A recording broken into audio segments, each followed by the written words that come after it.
হ্যাঁ, ডলার নামের আমাদের এলাকা আছে, ঠিক আছে, ডলার নামের এলাকা আছে। রামিসার মা একজন মিথ্যাবাদী, রামিসার মা একজন মিথ্যাবাদী। নিজের মেয়ের গলাকাটা অংশ দেখে, হাত দেখে, পা দেখে, ছিন্ন বিচ্ছিন্ন লাশ দেখার পরেও সে কেন মিথ্যা কথা বলছে? রামিসার মা চরমভাবেই মিথ্যাবাদী। একটাবার ভাবেন কোন লেভেলের ভণ্ডামি শুরু হয়েছে রামিসার বিচার নিয়ে বাংলার মাটিতে। হ্যালো এভরিওয়ান, আসসালামু আলাইকুম। শিমুল আছি আপনাদের সঙ্গে। মর্মান্তিক ঘটনা, অত্যন্ত বেদনাদায়ক ঘটনা। এক মাসও কিন্তু হয় নাই ভাই। মামলা কোন দিকে যাচ্ছে? মামলা রীতিমতো পাঙ্কা হয়ে যাচ্ছে। কারণ আমাকে বলেন তো, একজন মা সে যেমনই হোক না কেন, সে পাগল হোক, সে ছাগল হোক, সে সাইকোপ্যাথ হোক, হোয়াট এভার দ্যাট, সে যেমনই হোক না কেন, তার মেয়ে, তার ছেলে কিংবা হোয়াট এভার তার শুভাকাঙ্ক্ষী তার সামনে তার দুইটা মাথা পড়ে আছে, হাত পড়ে আছে, ছড়িয়ে ছিটিয়ে জব করছে, সেই মা কিভাবে মিথ্যা কথা বলতে পারে? কিভাবে মিথ্যা কথা বলতে পারে? বড় আফসোস, বড় আফসোস ভাই। মানে আমরা ব্যাপারটাকে অন্যদিকে ঘোরানোর চেষ্টা করতেছি। আসামি তো বলি আছে যে আমারও একটা সোল আছে, ওর একটা সোল আছে, ওরে এখন মাফ করে দেওয়া উচিত। এই জন্য রামিসার মা মিথ্যা কথা বলতেছে আর আসামি সত্যি কথা বলতেছে।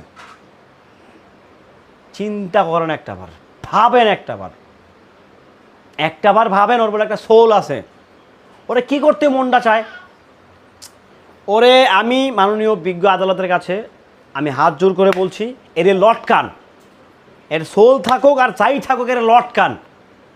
এর লটকানো ছাড়া কোনো বিকল্প ওয়ে নাই। যদি এরে ফুসলে ফাসলে অন্য কোনোভাবে, অন্য কোনো মানে ধাপে যদি সরানোর চেষ্টা করা হয়, তাহলে সত্যি কথা বলতে রামিসার ব্যাপারটা কিন্তু অনেক বেশি সেন্টিমেন্টাল, অনেক বেশি। কারণ ছোট্ট বাচ্চা অমানবিকভাবে, মানে এমনভাবে মারা হয়েছে যেটা আসলে নেওয়ার মতো না, যেটা মানে মানার মতো না।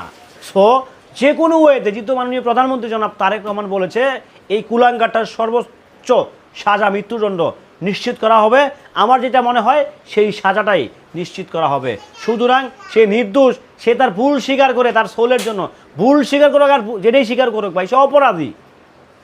ধর্ষণের সর্বোচ্চ সাজা মৃত্যুদণ্ড, পরিষ্কার। তারপরে সে তো ধর্ষণ করছে প্লাস মার্ডার করছে। নট অনলি মার্ডার করছে, সে বিশ্রীভাবে মার্ডার করছে। তাকে লটকানোই হবে, তাকে ফাঁসি মানে ফাঁসি, যদি সম্ভব হয় তারা কয়েকবার ফাঁসি দেওয়া হোক।